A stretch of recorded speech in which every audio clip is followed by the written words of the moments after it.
Buenos días, es domingo y estamos en Crónica Digital, como siempre, ¿no es cierto?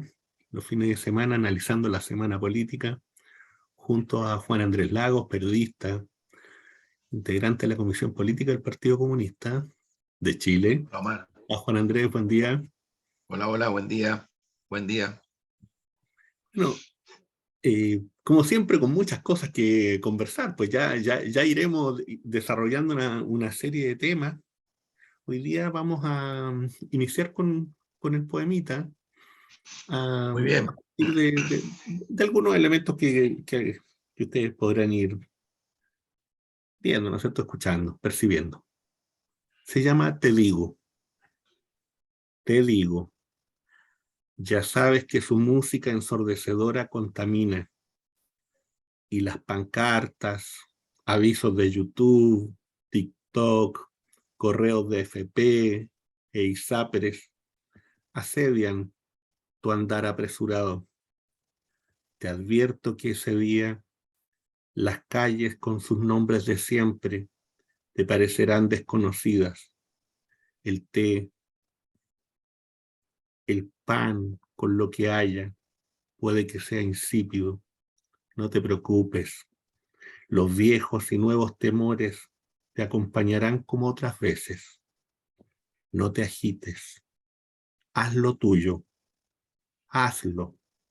Y un pañuelo blanco se agitará en el balcón de la casa del pueblo, y los ancestros declarados en estado de alerta besarán tu frente. Gracias, Omar. Gracias. Muy buena manera de partir Por con ahí un vamos, poema. por ahí vamos, Por ahí vamos. por ahí vamos, esperando que los ancestros nos besen la frente. Así es. Esperando que los ancestros nos besen la frente. Sí, pues. Tremenda metáfora. Me gustó harto. Bonita. Sí, mira, vamos viendo para hacer para que partamos como siempre partimos, ¿no? Un poquito. Upa. Que es una buenísima forma de tratar de analizar y pesquisar la realidad. Sí, como siempre, ¿no es cierto? Con nuestro Es tablerito, fundamental. con nuestro tablerito. Vivimos un país en donde nos hablan de globalización y nos dan vuelta la pelota y al final terminamos metidos en un sucucho donde nos quieren meter sin mirar el planeta. Sí, sí, sí.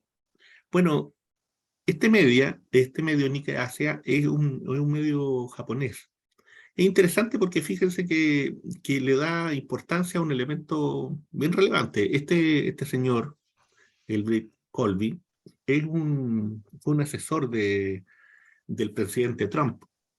¿Qué es lo que dice él, no es cierto? Estando de visita en Japón, dice, bueno, que si China invade Taiwán, no, Japón se tiene que armar, y tiene que armarse rápido, y tiene que invertir en defensa. Tiene que acelerar ese proceso, y ese proceso de inversión en defensa, evidentemente que va ligado, ¿no es cierto?, a la industria militar norteamericana, evidentemente, ¿no es cierto? Necesita triplicar su presupuesto de defensa, dice. Por cierto, se los dejo ahí. Sputnik habla de la visita de Pelosi, ¿no es cierto?, y esta relación con los chips, y con un tremendo negocio que habría ahí, ¿no?, en Taiwán. Y que eso también estaría, ¿no es cierto?, abriendo estas posibilidades de derechamente abrir el espacio de una guerra o de un conflicto militar de consecuencias en realidad muy difíciles de prever. Pero estaría detrás, ¿no es cierto?, un ejercicio, además del ejercicio geopolítico, evidentemente un negocio. Ante eso, desde China, ¿no es cierto?, Global Times viene y dice, mire, hay un libro blanco de China. Y el libro blanco asume, ¿no es cierto?, el tema de la cuestión de Taiwán. ¿Y qué es lo que dice sobre la cuestión de Taiwán? Dice que somos una sola China y que Taiwán también es parte de China.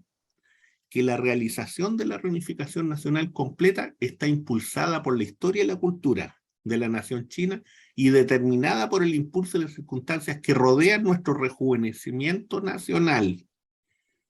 Nunca antes habíamos estado tan cerca, confiados y capaces de lograr el objetivo del rejuvenecimiento nacional. Lo mismo es cierto cuando se trata de nuestro objetivo de reunificación nacional completa. Importante declaración hecha, ¿no es cierto?, en un texto estratégico. En otro orden de cosas,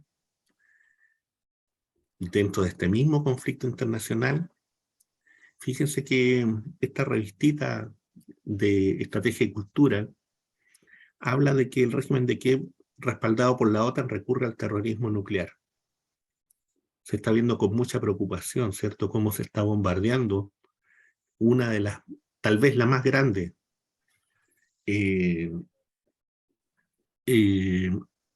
la más grande planta de energía nuclear que existe en Europa. Y se está haciendo en este minuto. Dice, el secretario general de la ONU, Antonio Guterres, y la Agencia Internacional de Supervisión Nuclear de la ONU han condenado los ataques en Zaporozhye como suicidas. Han pedido la desmilitarización de la zona. La ONU está siendo cobarde en su moderación al no condenar específicamente al régimen de Kiev, armado por la OTAN. Estados Unidos y sus representantes en Kiev están culpando a Rusia por los ataques militares, mostrando una lógica retorcida. Dicen que Rusia está llevando a cabo los ataques para difamar al régimen ucraniano. También afirman que Rusia está utilizando la planta como una cubierta para sus fuerzas militares. Ojo que esta revista es hecha y editada en Canadá. Ojo con eso. Ellos están alertando y lo hacen en su editorial. Esta foto es muy interesante, ¿eh? Porque habla de una construcción de una necroestética. Esta fotografía salió en la revista Vogue, que es una revista de moda, ¿no? Jalife en la jornada le da durísimo y habla, ¿no es cierto?, de la hediondez del trágico comediante Zelensky. Es muy interesante este artículo de Jalife porque desglosa los negocios de Zelensky, dónde están ubicados, sus propiedades. Hay una cosa ahí muy dura, muy compleja. A nivel internacional nosotros no habíamos tocado este tema, ¿no es cierto?, que de los últimos bombardeos en Palestina. Y de cómo y fíjense que lo que dice Intercept, dice los estadounidenses rara vez ven la verdadera cara del bombardeo israelí en Gaza, y que apunta al tema, ¿no es cierto?, del manejo comunicacional. Muchas veces nosotros también, en nuestro país, rara vez vimos el impacto de los bombardeos en Donetsk, en Lugansk, durante largos años por parte del ejército de Kiev, del ejército ucraniano, que ahora recién se están empezando a saber todo ese tipo de desastre y qué cosas ocurrieron ahí. Bueno, esa misma operación, ¿no es cierto?, ocurre en Estados Unidos y ocurre en otros lados y la estamos viviendo hoy día, por cierto. El FBI, The New York Times, ¿no es cierto?, el FBI registró la casa de Donald Trump en Florida y hay algunas preguntas clave frente a eso. ¿Qué es lo que dice? Dice, a principios de este año los archivos nacionales recuperaron 15 cajas que Trump se llevó a su casa desde la residencia en la Casa Blanca cuando terminó su mandato y dijeron que se encontró con algunas cosas que contenían información clasificada. Estamos hablando de un delito, estamos hablando de una situación que aparentemente podría sacarlo de la carrera presidencial. Eso es lo que estaría de fondo. Cierto o no, armado o no, la situación está dada, está abierta. Ya acercándonos a nuestro continente, ¿no es cierto?, vemos el caso de Pedro Castillo, que sigue bajo el asedio, que le están dando duro y están buscando la forma, ¿no es cierto?, de poder sacarlo del poder. Y frente a esta situación de Perú hay que estar muy alerta, porque esta es una práctica que están ocupando ciertos sectores conservadores. y que pueden emplearla en otros lugares. Estoy pensando en Chile, estoy pensando en Colombia, abierta y claramente, por el tipo de estrategia comunicacional, por el tipo de estrategia política, por el tipo de forma de actuación. Hay que observar con mucho cuidado esta situación de Perú. Y finalmente, y los invito a ver esto, un lanzamiento de un libro que se dio acá, y que lo hace el Nacional Libertario, que se llama La dictadura comunista de Salvador Allende. Bueno, es un video que dura 2 horas y algo. Aparece un personaje y para nosotros son muy conocidos, como don Hermógenes Pérez de Arce. Este libro es de un abogado y escribidor argentino que se llama Nicolás Márquez. Dicen que es escritor, pero en realidad más que escritor es un señor que hace algún tipo de pseudo ensayo sobre este tipo de temas. Tiene libros también dedicados a en esa misma onda, ¿no? Como el libro negro de la izquierda de América Latina y cosas de ese estilo.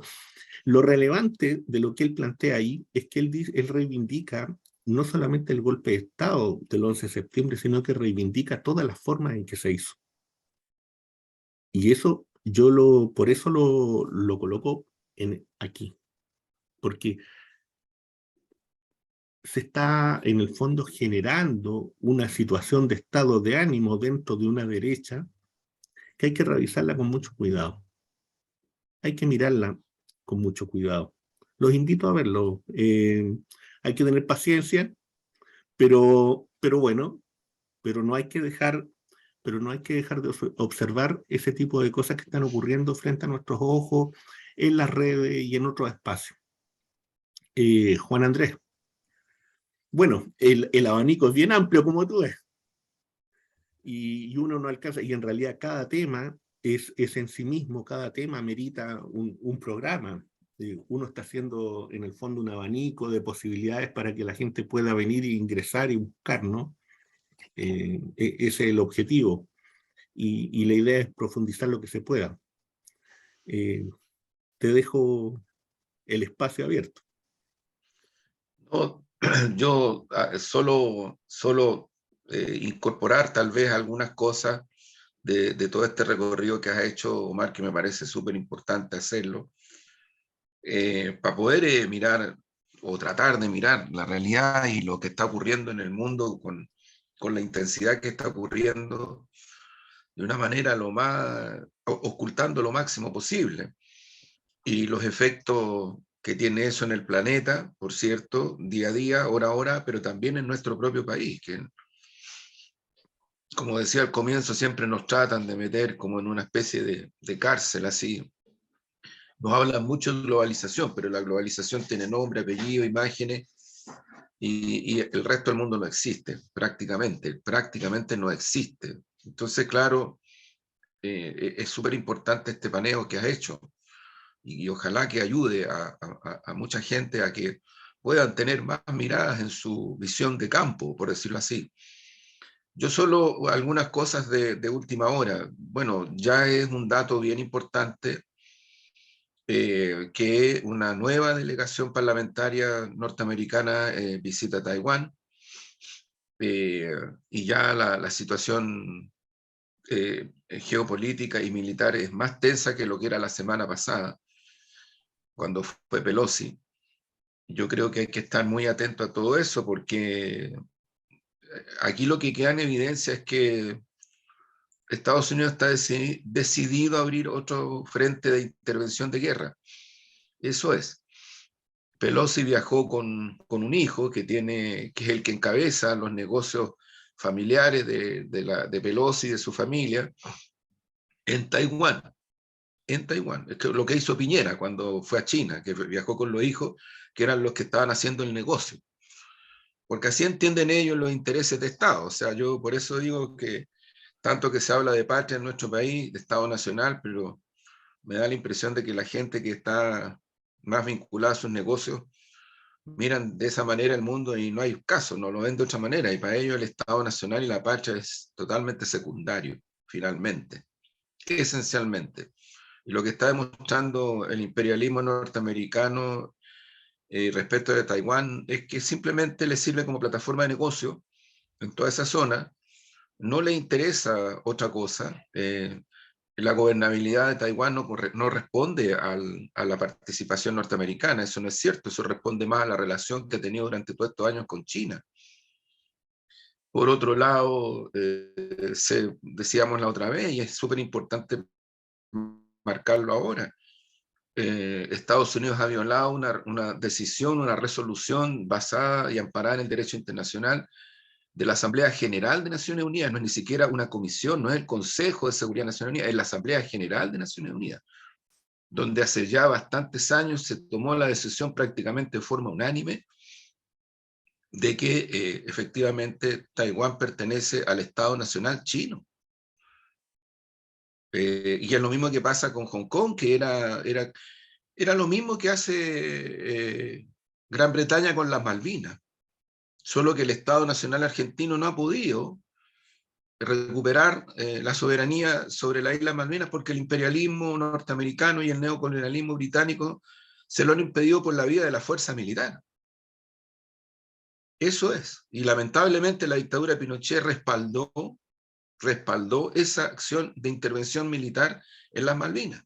Y eso quedó mostrado cuando se caen unas aeronaves y queda en evidencia de que varias naves militares británicas estaban a lo menos recibiendo asentamientos en territorio chileno. Entonces yo creo que me trato de poner en la visión de nuestro país, creo que hay que tener mucha atención de lo que está pasando, porque el imperialismo norteamericano está abriendo una caja de Pandora. Yo le pido a las personas que nos escuchan y que nos ven, reflexionen sobre lo que esto significa y si sigue así, respecto de múltiples situaciones en el planeta, incluido nuestra región, incluido Chile, ¿no? Si en definitiva lo que ha hecho el imperialismo norteamericano es pasar por arriba de un acuerdo de Naciones Unidas, de una Asamblea General de Países, y en donde hayan conflictos limítrofes sobre territorios, va a haber una situación que puede generar múltiples procesos. Ojo que nosotros tenemos tres procesos con 3 países distintos, Perú, Bolivia y Argentina, donde en las últimas décadas, producto de una diplomacia sobre la base de la integración, el diálogo, el multilateralismo y la paz, han impedido que esto se transforme en situaciones de tensión y por otro lado, donde se cuestionen los límites de los estados nacionales. Pero si el imperialismo norteamericano abre esta caja de Pandora, igual que los colonialistas británicos, aquí pueden haber múltiples situaciones que yo diría hay que observar con atención. Y yo creo que la élite pro-yanquilandia de nuestro país, que por favor miren lo que está pasando. Miren lo que está pasando ahora respecto de China y miren lo que está pasando ahora respecto de la situación en Rusia, Ucrania. Sí. Porque lo que está quedando en evidencia, al final de cuentas, es que Rusia tomó una posición defensiva. Porque lo que está buscando la OTAN y lo que está buscando el imperialismo norteamericano es avanzar sobre las fronteras rusas. Y vuelvo al Papa, que es el único que, de mi punto de vista, como estadista, por decirlo así, occidental, ha tenido un razonamiento más o menos lógico. Porque ni siquiera en Chile ha habido una apreciación más de fondo, ni siquiera en nuestro sector ha habido una apreciación más de fondo de lo que está cursando en Rusia, Ucrania, en esa zona. Y nos quedamos con la superficialidad, con cierta mirada, más que superficialidad, con un tanto de obsecuencia respecto de una aparente neutralidad que al final termina afectando al Estado Nacional chileno, porque ese es el punto de referencia para mí.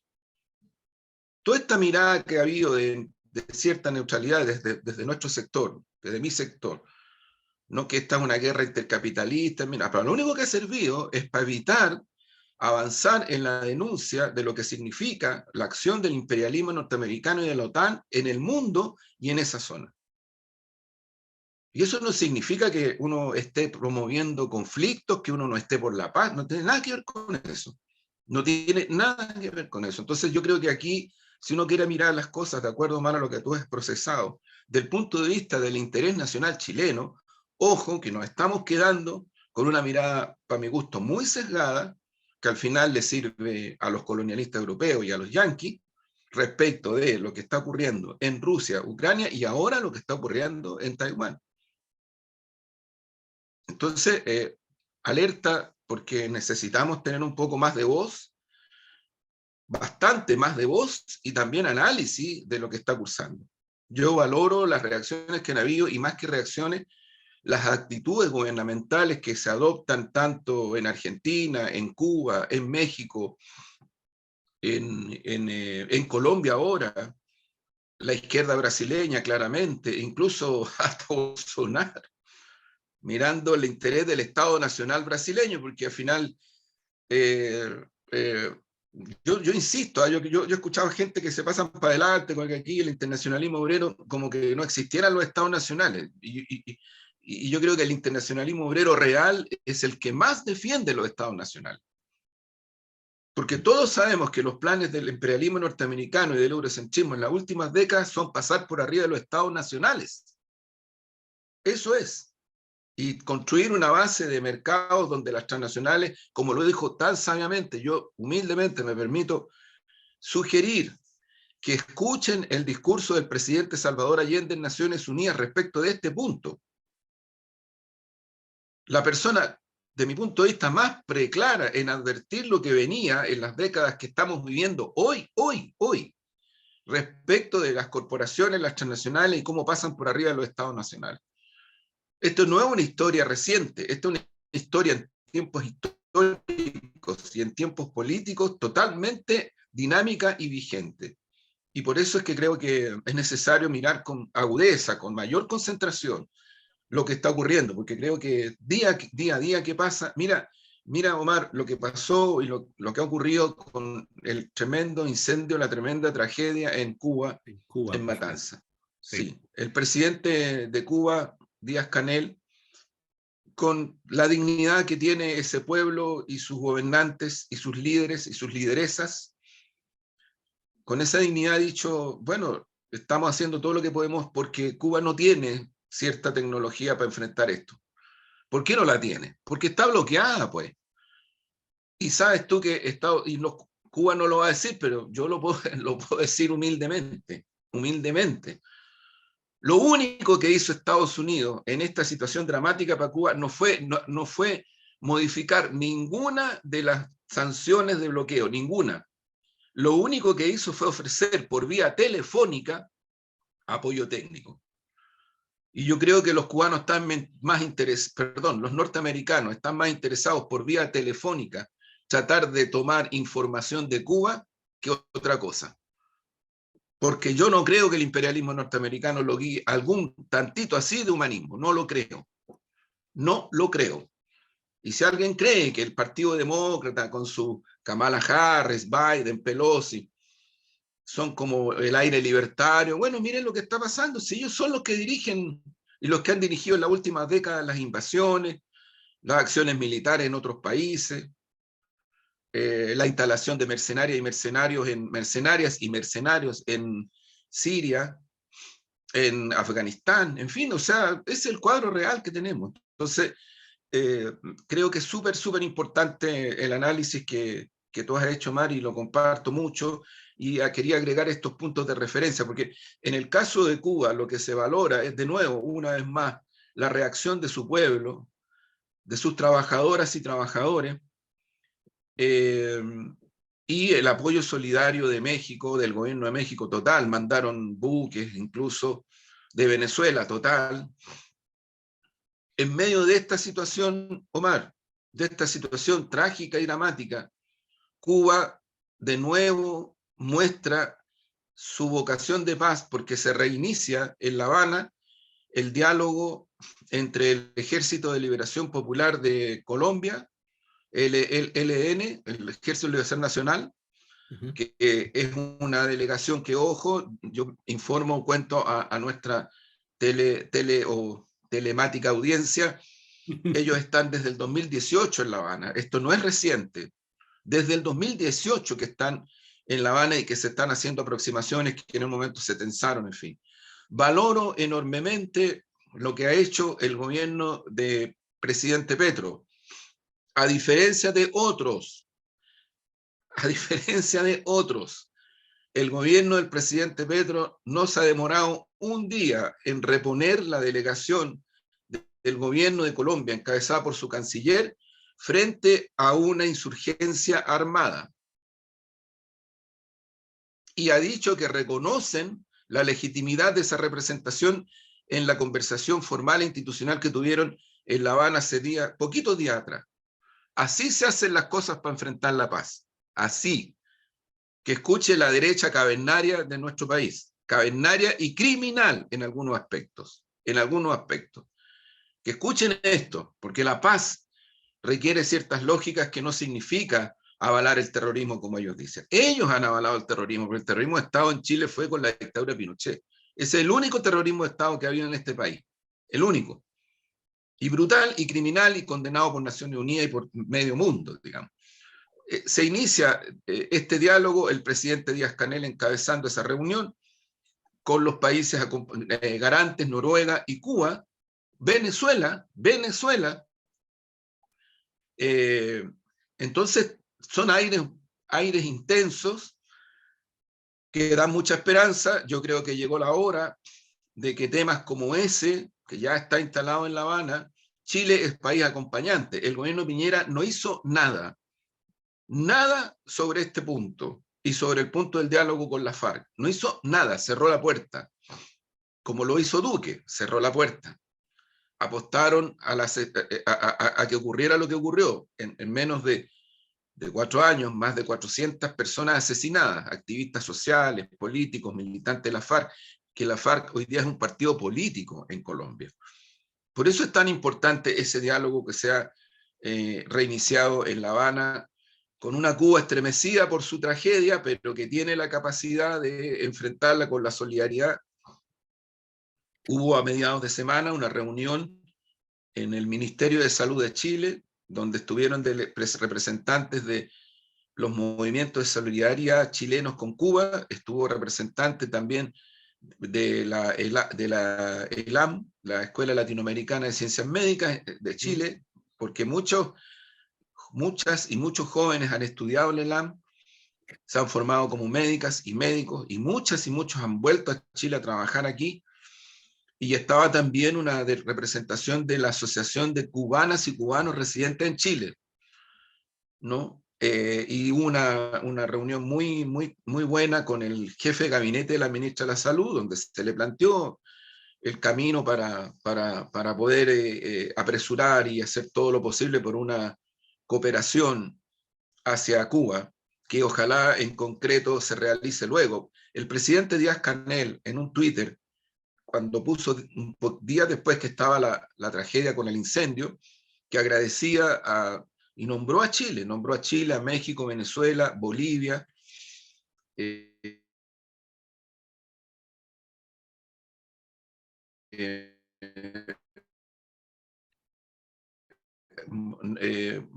me recuerdo otros con amor se paga, Omar, porque Cuba, situaciones de tragedia, de catástrofe, entre comillas naturales y de otro tipo, han mandado para acá lo que han tenido y lo que han podido mandar, lo han mandado.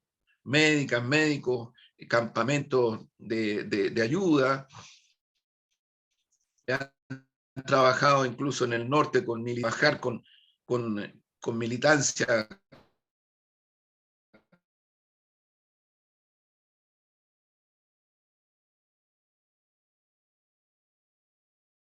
comprometida de la medicina cubana, ahí acá en el sur, en distintos momentos, sin pedir nada a cambio. Yo creo que este es el momento en que nosotros, que Chile, que nuestro gobierno se apresure a poder aportar esa solidaridad tan necesaria.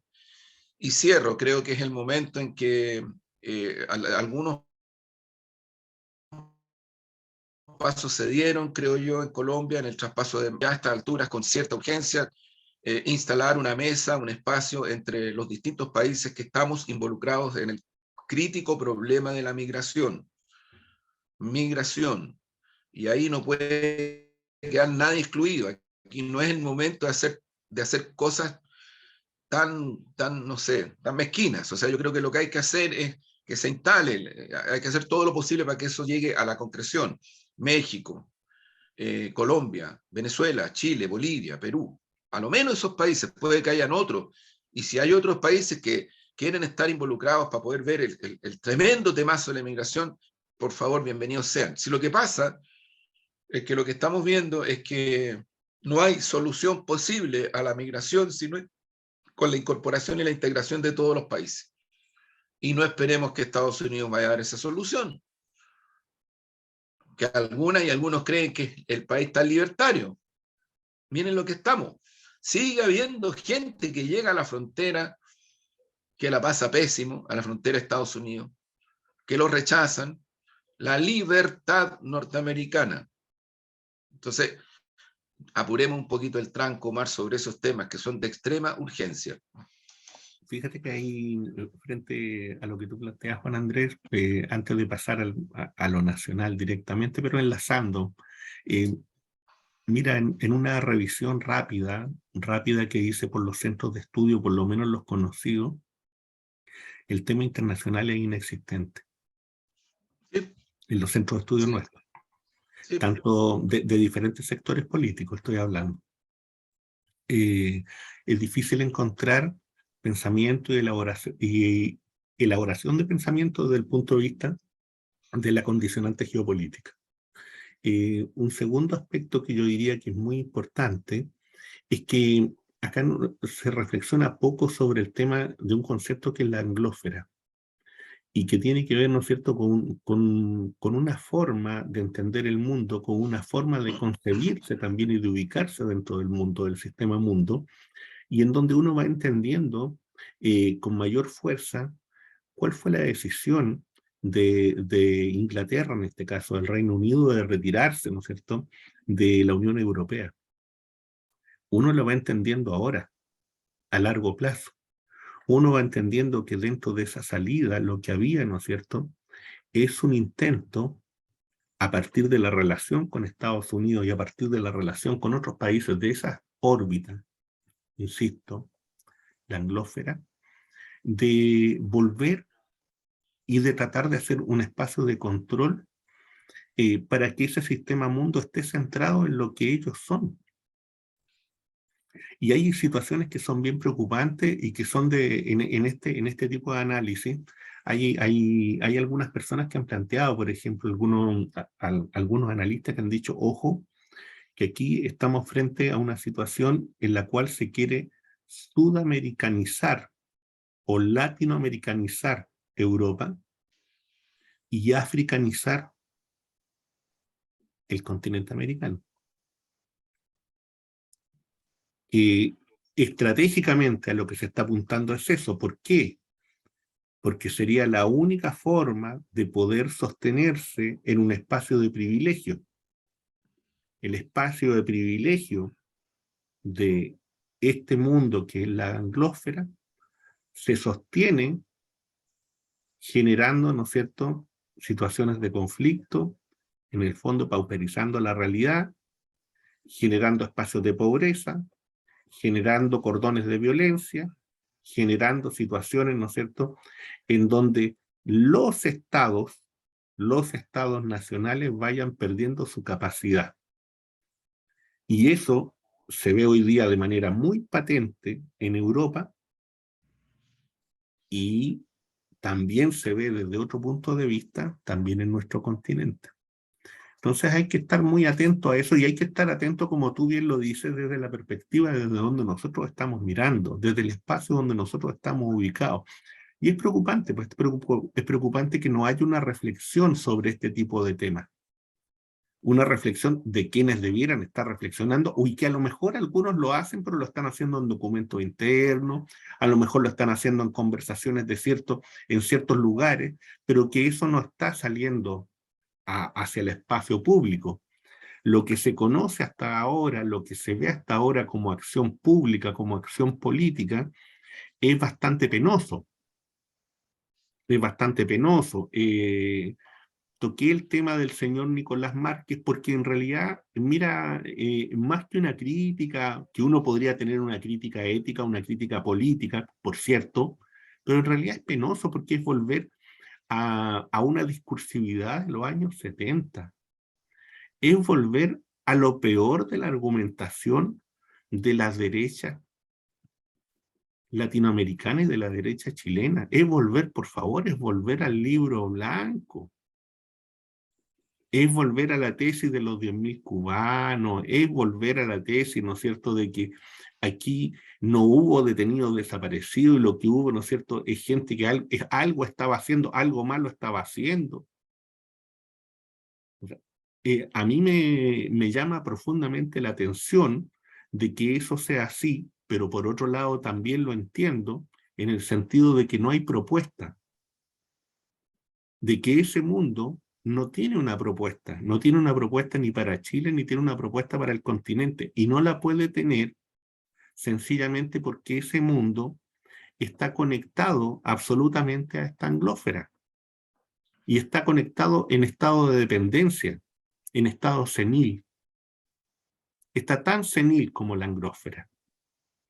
Y por eso no tienen otra forma de poder relacionarse con un mundo que no solamente no entienden, sino que sencillamente lo quieren descalificar, borrar y derechamente asesinar, es porque no son capaces, no son capaces de venir y resolver los problemas del continente sin esa dependencia y bajo las lógicas y bajo las expectativas de esa dependencia. Entonces su nacionalismo es espurio, es muy espurio en la medida en que es un nacionalismo colonizado,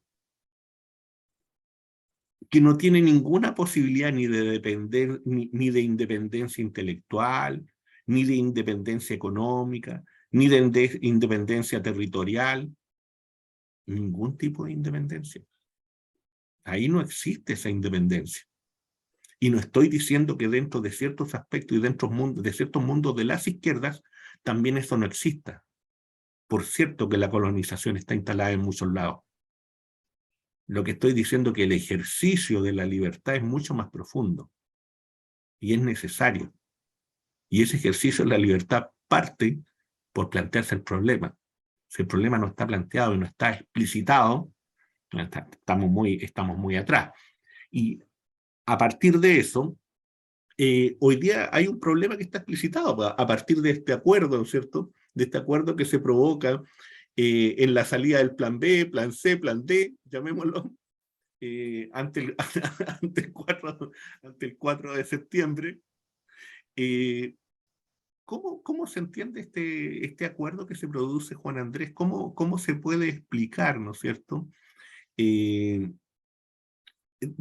pensando, ¿no es cierto?, en los posibles escenarios. Es cierto que hay una presión a partir de las encuestas, que se genera una situación, un estado de ánimo, que yo entiendo, a veces lo entiendo o lo percibo como la necesidad, ¿no es cierto?, de tratar de aplacar este ímpetu de salir a los territorios y de defender, ¿no es cierto?, la propuesta del apruebo territorialmente y con lo que significa, ¿no es cierto?, desde el ímpetu, desde la esperanza.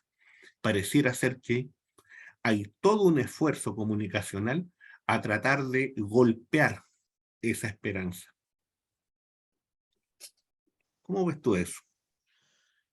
Yo creo, Marc, que el apruebo tiene múltiples expresiones y eso no va a cambiar, al contrario.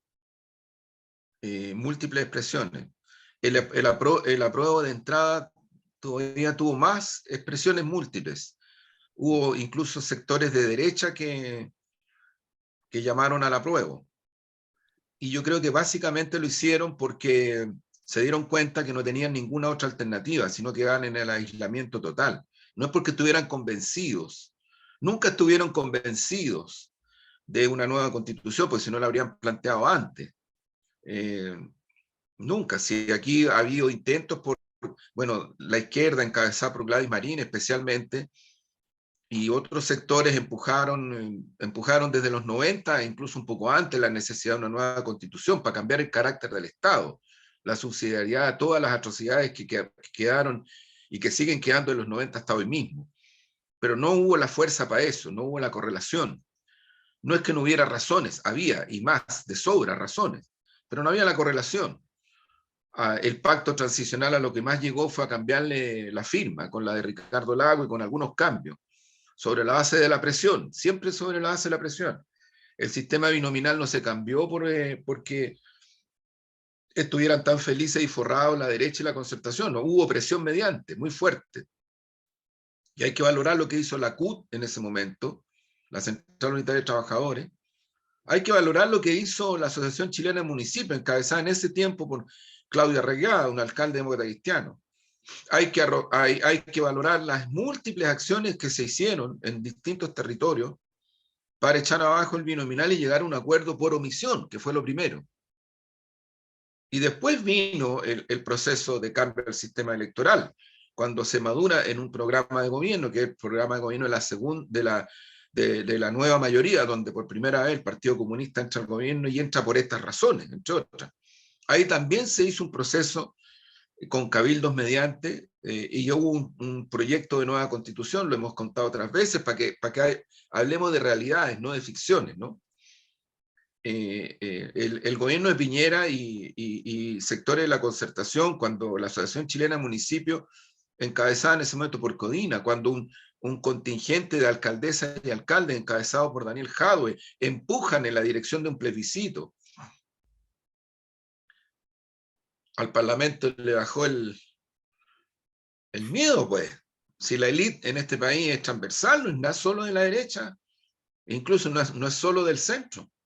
Les bajó porque el populacho, porque el estallido, porque, en fin, o sea, el octubrismo, como dicen entre comillas algunos, a mí me da mucha pena cuando escucho que en tono peyorativo el octubrismo.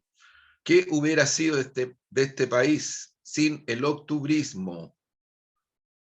Cuando habían sepultado tanto la derecha, el centro, incluso sectores de izquierda, después de la nueva mayoría, con el gobierno de Piñera mediante, prácticamente nadie hablaba de la nueva constitución. Nadie. Quedó ahí, como si hubiera sido un tema. Y lo que le repuso y lo que le abrió camino y lo que empujó para adelante fue millones y millones que con mucho sacrificio estuvieron en las calles durante mucho, mucho tiempo. Eso fue. Entonces creo que, este acuerdo a mí me parece que lo que muestra es, tal como tú dices, Omar, la voluntad de un grupo de partidos políticos que además somos parte de la coalición de gobierno. Eso es importante. Pero eso es. Y yo creo que aquí lo principal y lo fundamental es que esa multiplicidad de expresiones, de voces, del apruebo, sigan avanzando, porque queda demasiado poco tiempo. Demasiado poco tiempo, ¿para qué? Uno dice, ¿para qué?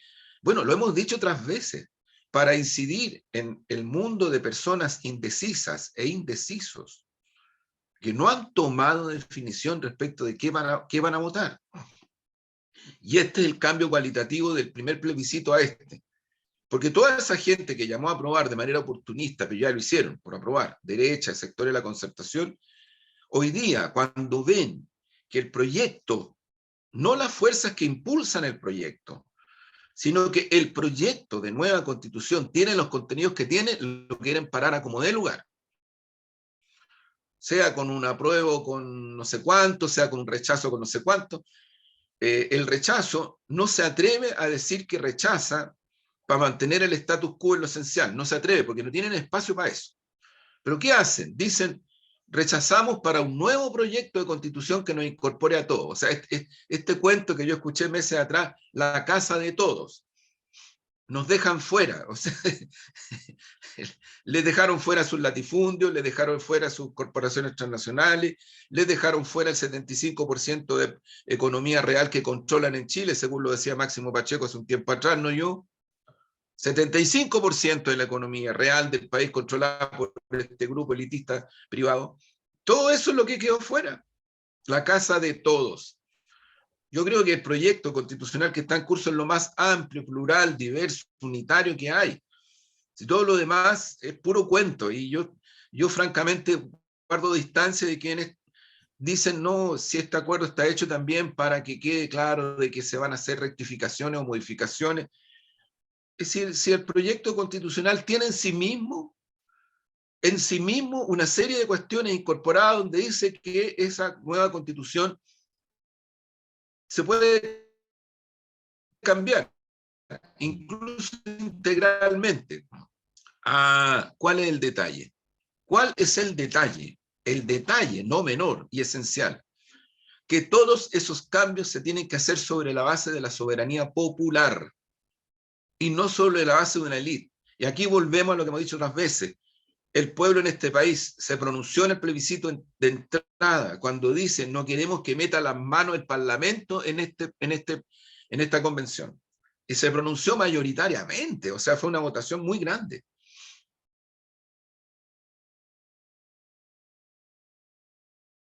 No escuchan, no lo vieron venir, no quieren escuchar. Hay que tener mucho cuidado respecto de eso, porque también incluso gente que está en estos momentos mirando el rechazo proactivamente, no les gusta esta imagen de la involucración de los partidos en Chile en este proceso, porque la verdad, objetivamente, no es que a mí me guste, ¿cómo me va a gustar? Si yo soy parte de un partido político, un partido además revolucionario que tiene una vocación histórica de más de 100 años, ¿cómo me va a gustar? Pero ¿cómo no puedo dejar de reconocer que los partidos políticos no están en su mejor momento desde el punto de vista de cómo nos mira la ciudadanía? Y yo no caigo en el error de algunas y algunos que dicen, no, es que en mi distrito yo saqué gran votación. Sí, está bien, eso es muy importante, pero las votaciones parlamentarias no son un indicador en Chile para mostrar la adhesión ciudadana sobre procesos políticos o sobre procesos como este, con esta dimensión. No alcanzan a tener una incidencia muy relevante. Ya está demostrado, no es una cuestión que uno la pueda interpretar.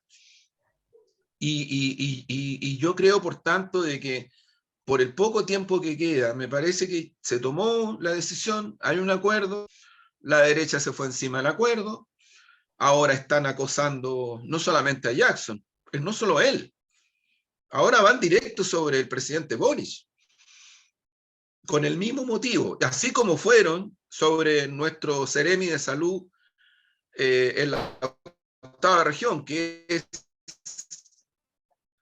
un Seremi de altísima calidad, Omar, altísima calidad, el Seremi de Salud en la octava región, y no es porque sea militante comunista, es porque es un médico que ha trabajado en hospitales públicos, que ha hecho su vocación, que se ha preparado, que ha sido reconocido incluso por el colegio médico por su experiencia, por su calidad médica.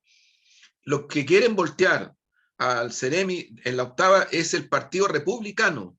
Y yo lamento que con tanta rapidez de nuevo y una vez más se le empiece un poquito como a acorralar y a legitimar o a qué sé yo, cuando grabó un video que es de abril. Entonces, claro, como estamos a la defensiva, entonces nos golpean con el Seremi de Salud en la octava, nos golpean con Jackson, nos golpean con Boris, y suma y sigue, a la defensiva. Si está claro que Contraloría como poder del Estado está jugando un papel, lo decíamos el otro día, en una cancha totalmente asimétrica. No han dicho nada sobre lo que están haciendo en los grandes canales privados, no han dicho una palabra. ¿Por qué? Porque el Estado chileno no se mete con los privados. O sea, los privados pueden hacer lo que quieran, prácticamente. Prácticamente. Pueden recibir clases de ética si se roban buena parte del país. Les dan clases de ética. Punto. No más. Entonces, esa desigualdad, esa simetría, a mí me parece que es muy complicada porque acorrala la ofensiva que la ciudadanía, con mucho sacrificio, está tratando de llevar adelante por el apruebo. Ese es el efecto práctico y real. Mira, yo Omar, el otro día te comentaba, yo no sé por qué no se habla más de esto. Hay mucha gente que en todo el país está un poco inhibida porque ya les han llegado multas. A mí me han llamado gente de distintas zonas del país y me dicen, compañero, me dice, el problema, yo prefiero que me metan presa o preso, pero no me metan multa porque la cosa está muy mala económicamente. Sí, Está muy mala. es así. Entonces el CERVEL va sobre la gente, la Contraloría va sobre la gente, sobre el gobierno. Yo siento que con esta cancha tan desigual, chuta, nos han ido inhibiendo y eso es muy peligroso porque la iniciativa de la ciudadanía en el campo llano, en las poblaciones, en los territorios, han habido en esta última hora acciones en el centro de Santiago de las coordinadoras de trabajadores de los partidos del apruebo, buenísima, en el centro. Han habido actividades en Melipilla, han habido actividades en Puente Alto, importantes. Ahí se está disputando casa a casa. Pero ¿por qué la derecha golpea en la octava? ¿Por qué golpea al mejor Ceremi que tenemos ahí? No lo digo en comparación a los demás, sino que al de salud, a un tipo que todos saben en la octava región que está jugando un papel importante. ¿Por qué los republicanos lo golpean? ¿Y por qué no lo defendemos un poquito más? No digo sobrepasar la ley, pero defenderlo. Así como a Jackson, así como al propio presidente. Ahora, el mismo abogado que presenta una acusación contra el presidente hace una acusación en contra de la ministra Camila Vallejo y la ministra Janet Vega, porque pusieron el cosito ese para entregar libro de la nueva constitución, el proyecto, y ahí hay cola y cola de gente que espera y lo reciben. Entonces ya está bueno, o sea, yo siento que, porque el efecto, insisto, sí, claro, al presidente, al Jackson, a Camila, a la Janet, créanme que el efecto más pernicioso es la ciudadanía indecisa, 3,5 millones de personas que ven estas cosas y dicen, si le pasa esto a Boris, ¿qué es lo que me va a pasar a mí? Si le pasa esto al Ceremi de la octava, ¿qué me va a pasar a mí? Si le pasa esto a Vallejo, a Camila o a Janet Vega, ¿qué me va a pasar a mí? Ojo, no miremos tanto para arriba, ojo, miremos el efecto que tiene para gente común y corriente como cualquiera de nosotras y nosotros, que frente a esto se chuta, si a las autoridades las están acorralando, las están sancionando. ¿Qué queda para uno? En un momento en el cual, lo hemos dicho otras veces, volvemos sobre el mundo de las indecisos y los indecisos. Más de 3,5 millones de personas van a ser determinantes en el resultado. Esas personas están siendo también golpeadas por otros fenómenos y otros flagelos. Uno, decíamos el otro día, el INE entregó datos. 300,000 personas han caído en la precariedad en la última semana y meses. 300,000. 200,000 han sido echadas de sus pegas por necesidad de la empresa. Esas 200,000 personas echadas por necesidad de la empresa se quedan sin nada, se quedan en pelota. Y todos sabemos lo que significa en Chile quedarse así. Son 500,000 personas. Agréguele que en el entorno y junto a esas personas hay grupos familiares, en Sí, muchas de ellas. por Bueno, supuesto. esa es la gente que la derecha quiere golpear con este tipo de acciones y medidas. Entonces, ¿cómo respondemos frente a eso? ¿Cómo tomamos la iniciativa? Yo no creo que la iniciativa se tome solo con puntos de prensa, qué sé yo, valoro mucho todo aquello, pero no. Aquí lo que yo creo que queda es que pasemos más a la ofensiva respecto de cosas muy concretas. Yo creo que con todo, Omar, lo he dicho otras veces, se podrá cuestionar una que otra cosa, pero nadie puede dudar que el gobierno está haciendo acciones concretas para enfrentar el flagelo del crimen organizado y el narcotráfico y el robo de madera. Nadie puede dudar de eso. Pero sí se puede decir que la derecha hipócrita y cínicamente, que fue gobierno antes y otros sectores también, nunca hicieron nada. Y la señora Martorell no mienta. No mienta. No jueguen con los antecedentes. Si el gobierno de Piñera lo que hizo fue ordenar la fila y militarizar para reprimir el estallido social. Y ahí está el resultado. Ciegas, ciegos, gente que todavía está presa, torturadas, asesinadas. Ese es el resultado. Hoy día alguien puede decir de cualquier sector que nuestro gobierno ha reprimido. Entonces hay cosas que yo creo que son súper importantes y que la derecha, como tiene hegemonía en los medios trabajan para ella, y la derecha trabaja para esos medios y para esos poderes económicos fácticos, tratan de instalar. ¿Se pueden hacer mejor las cosas? Sí, pues yo lamento que haya ciertas cosas que se intentaron en los últimos días empujar por parte del gobierno y no tuvieron buen puerto porque dentro del propio gobierno hubo cosas que se definieron de otra manera. Yo lo lamento porque estoy pensando en el proceso que estamos viviendo en estas semanas, el efecto concreto que eso tiene. Pero lo mismo del punto de vista de la crisis social. Hay una entrevista en El Desconcierto, un medio amigo, un medio hermano, un medio que se saca la mugre para pervivir. Hay una entrevista muy interesante que me permito sugerirla, de el compañero, este muchacho que ahora es psicólogo, se tituló, tengo entendido, Sí, que perdió la vista, Gustavo Gatica. Gustavo Gatica, que da sus razones por las cuales respalda el apruebo. Ahí está la ética, ahí está la moral de este proceso. Ahí está, como la de Fabiola Campillay y como la de tanta gente que perdieron muchas cosas y algunas y otras que perdieron sus vidas. Y créanme que ahí yo diría, la menos cantidad de esas personas tienen militancia izquierda. La mayoría son del campo popular y eso es más que suficiente. Y debe ser más que suficiente, como decía nuestro Raúl Zurita, que además el Partido Socialista en una franja para destacar por parte del Partido Socialista su etos de Chile, puso a ni más ni menos que a Raúl Zurita. Raúl Zurita en la franja del Partido Socialista hablando sobre lo que es Chile desde un punto de vista progresista, transformador. Bien, bueno, importante. Creo que ahí está, yo diría, a propósito de lo que hablamos, Omar, de este acuerdo y lo que significa no solamente el respeto, sino que el impulso de la soberanía popular. Y hay que cerrar. ¿Por qué?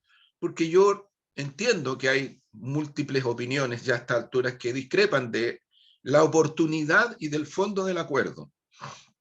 Yo la entiendo al alcalde Sharp, entiendo a las ex constituyentes del pueblo originario, varias, no una, varias electas en sus zonas. Guardemos respeto, son de nuestro sector. Yo creo que hay que empujar toda la diversidad de apruebos que en este momento hay. Y me sigue llamando mucho la atención porque ocurre que Eugenio Tironi, Eugenio Tironi, yo discrepo de él de muchas cosas. Fuimos Mapu los dos en el tiempo de la Unidad Popular. Enrique Correa discrepo muchas cosas, pero han dicho que van a llamar al apruebo. Y incluso han dado argumentos por los cuales van a llamar al apruebo. Pero usted no puede comparar, amigas y amigos que están en esta teleaudiencia telemática, a esas personas que ya han llamado al apruebo con Ricardo Lagos Escobar, que todavía no llaman al apruebo. Y ahí está, y haciendo un juego, y esperando, qué sé yo, porque la expresidenta Michelle Bachelet ya llamó al apruebo en una carta de fondo. Se queda como la única expresidenta de Chile que está viva que está llamando al apruebo, pero los demás. Entonces, ¿qué está esperando el expresidente Ricardo Lagos para llamar al apruebo? Y que diga lo que él quiera, pero llame al apruebo. No lo hace. No lo hace. Pucha. Pero ocurre que gente como el exdiputado Patricio Val están llamando al rechazo. Tuma, Tarud, Rebolleo, ex parlamentario del PPD, están llamando al rechazo. Y yo cada día valoro más la batalla que están dando las y los demócratas cristianos por tratar de que su partido siga empujando en la perspectiva del apruebo. Porque aquí nadie puede quedar afuera. Aquí los que quieren dejar afuera son la derecha y otros sectores que hicieron un pacto transicional con Pinochet, con la oligarquía y con los yanquis. Ellos son los que quieren dejar afuera. no nosotras ni nosotros. Aquí cabe toda la gente. Aquí se acaba de convocar a un caupolicanazo para, si no me equivoco, el 27 de agosto, caupolicanazo feminista. Fantástico, importante.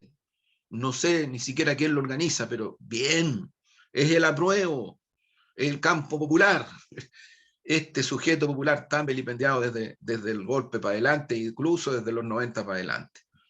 Así que yo ahí me quedo, Omar, con el tema que es uno de los temas de la semana, sin duda, Sí, pero para mí lo más importante es, como te digo, este esfuerzo que hay que hacer para seguir, porque la cosa, quiero decir, de acuerdo a lo que uno conoce, sabe y tiene como registro y elementos de análisis y todo, no está fácil, no, va a estar está duro, fácil. va a Sí, estar duro, se vienen tiempos duros, sí, son momentos bien difíciles. Yo rescato de lo que tú planteas y agrego un par de cosas más.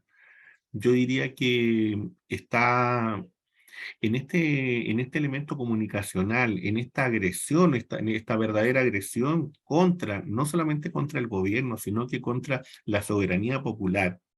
Yo rescato el hecho de que, ojo, que en la Constitución del 80 la soberanía está depositada en la nación. La soberanía no está en el pueblo de Chile. Y ese es un elemento que es bastante relevante y bastante importante para tenerlo en consideración. Por tanto, las decisiones del Estado de Chile están depositadas en otro organismo, en otro espacio. No es, no es la, no es, no es la soberanía popular donde está.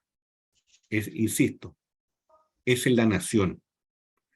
Entonces, esta Constitución devuelve la soberanía popular donde siempre tuvo que estar, que es en el pueblo de Chile.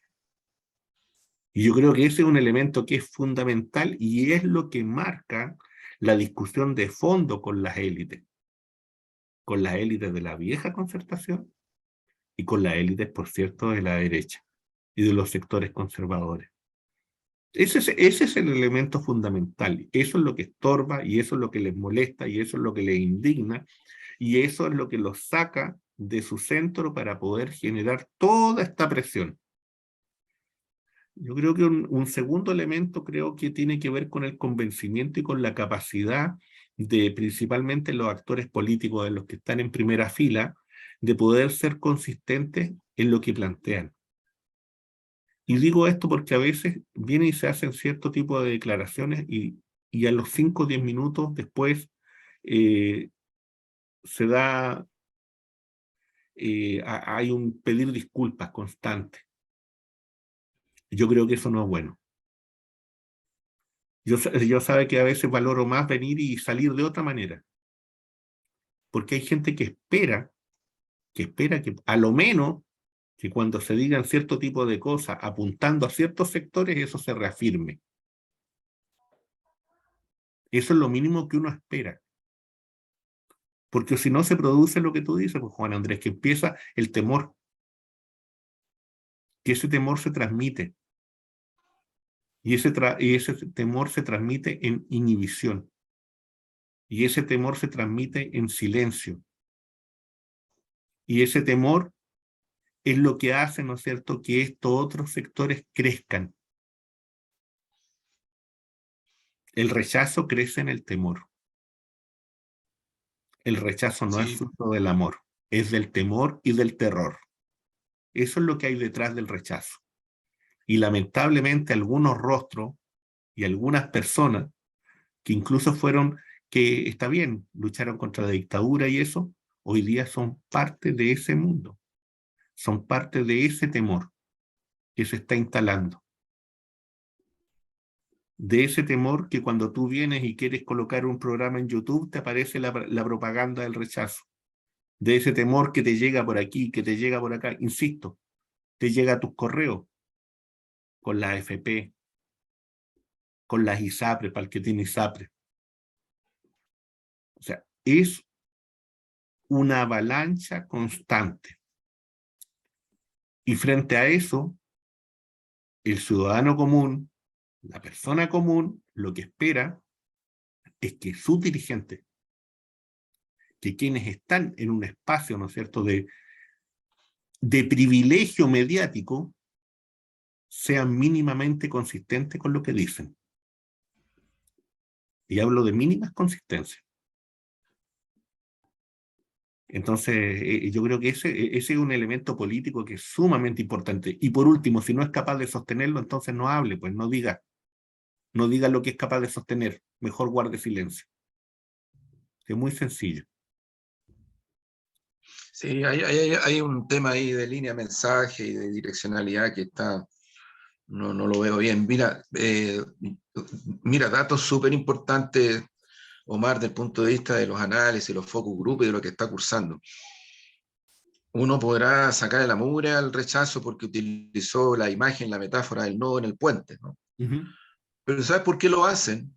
Porque ellos captaron de que pueden entrar de alguna manera en un votante, en una ciudadanía que estuvo por el no y que ha mirado hacia el rechazo. Por eso lo hacen.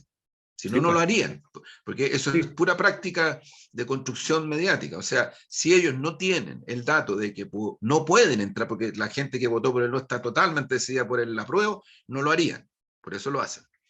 ¿Por qué hacen lo mismo respecto del estallido? Tú ves que hay una franja que están repitiendo en el rechazo, Claro. donde hay imágenes del estallido. El estallido, por supuesto. Sí, porque también se dieron cuenta que pueden entrar en un mundo de gente que estaba en el estallido.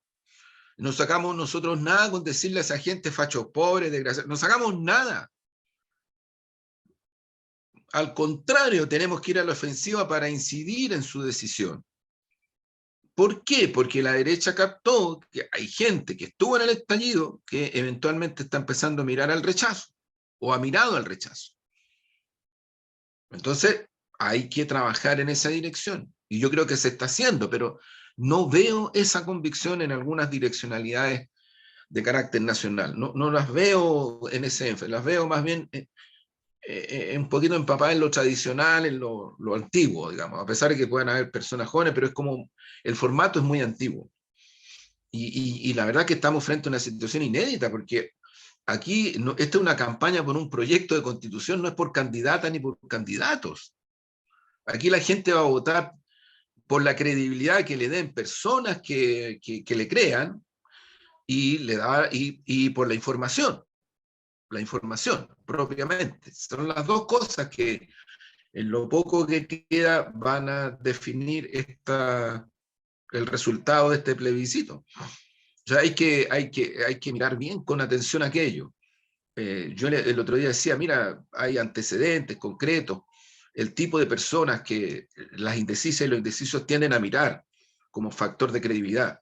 Es muy transversal, pero está muy lejos del mundo político. Está más en el mundo de personas como Julio César Rodríguez, Por supuesto. como el joven que hablábamos recién, Uh-huh. Gustavo Gatica, Fabiola. Está por personas que están en el mundo del arte, el profe Massa, Marcelo Lago, el Sí, tío Valentín. Ese es el tipo de persona que transversalmente le dan mucha credibilidad a la gente. No, los otros tienen, pero son más bien más polémicas, más polémicos, más segmentados, en fin. Eso es un dato de realidad, no es que yo lo diga porque me guste a ojo, francamente, no es eso. Para que no se entienda que, porque está tan contaminado y tóxico el ambiente que de repente uno dice algo y dice, este quiere golpear a tal o cual, porque ya la cosa está desatada con ese ambiente tóxico y cagüinero que de verdad a veces hace muy difícil el análisis incluso. Pero bueno, yo creo que lo que queda, Omar, es empujar para poder ir convenciendo, incidiendo en ese mundo de personas indecisas, indecisos, que hay que comprender por qué están en eso y tratar de incidir en esas personas para que efectivamente podamos lograr un triunfo en el 4 de septiembre. sí, yo agregaría una cosa, y con eso para ir cerrando ya. Yo creo que el tema de las encuestas, fíjate, que hay un mundo, hay un sector al que no llega. Hay un mundo y un sector que no te contesta el teléfono, que no tiene el acceso fácil a un correo electrónico, Y ese mundo es una incógnita. Y ese Sí, mundo, claro, está puesto, está medianamente sí. estudiado, cierto tipo de preferencias, pero es una incógnita de, primero, si se va a levantar para ir a votar, y segundo, si ese voto va a ir en relación con una serie de anhelos que pueden estar ahí. Y eso yo creo, eso tengo la impresión de que ahí hay un elemento muy importante y que las encuestas tradicionales no lo están cubriendo. El voto silencioso. Daniel Jado hablaba el otro día Claro, de eso. claro, Y yo, si pueden, recomiendo con mucha humildad un artículo de Marta Lagos en El Mostrador, donde da muchos elementos de cómo las encuestas manipulan, ¿no? sí, Transversalmente.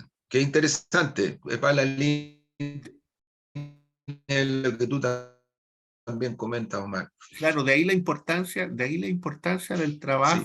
del trabajo, fíjese, del trabajo de cada una de las personas en su barrio, en su absolutamente. sector, en el negocio donde compra, con las personas que conversa a diario. Ese es un trabajo que es muy importante, muy relevante. Dar tranquilidad a la propia familia, a las propias familias, dar tranquilidad. Esos son elementos que no están considerados y que hay que hacerlo, y que hay que hacerlo y que son sumamente necesarios. El que no tiene el tiempo para poder salir a hacer un banderazo, el que no tiene tiempo para poder andar por aquí y por allá, sí tiene tiempo para otro tipo de cosas y hay que hacerlo. Ese camino, ese andar que es silencioso, pero que es también de este camino de la esperanza. Insisto en eso, en el camino de la esperanza. Luego, eh, bueno, ya en unos pocos días más la suerte va a estar echada, así que a esperar nomás, pues, a esperar y vamos a tener que, yo diría que una semana antes del 4, ver los posibles escenarios, ¿no? Que en este momento Sí, todavía no lo estamos, no queremos elaborarlo aún. Estamos simplemente planteando, ¿no es cierto? Estamos haciendo el análisis de la previa, como se dice. sí es, así Estamos es. en una constante previa. Oye, Juan Andrés, nos vemos entonces, pues la próxima Nos semana. vemos entonces la próxima semana. Ahí conversamos, Omar. Muchas gracias. Ya, Un chao, chao. abrazo. Que esté muy bien. Chao, chao.